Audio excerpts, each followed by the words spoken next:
Hello' guys, স্বাগতম জনাইছোঁ মোৰ এই অকণমানি ভ্লগটোলৈ। আশা কৰোঁ সকলোৰে খবৰ ভালেই, মোৰ খবৰ ভাল।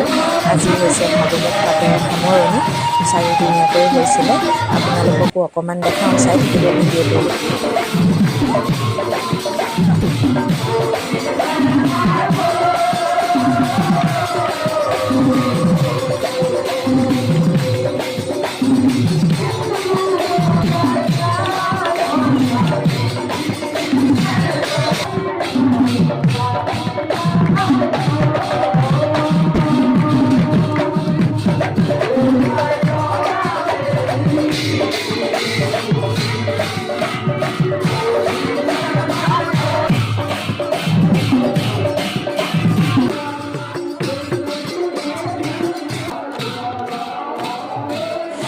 আজিৰ ভিডিঅ'টো ইমানতে সামৰিলোঁ, আকৌ লগ পাম।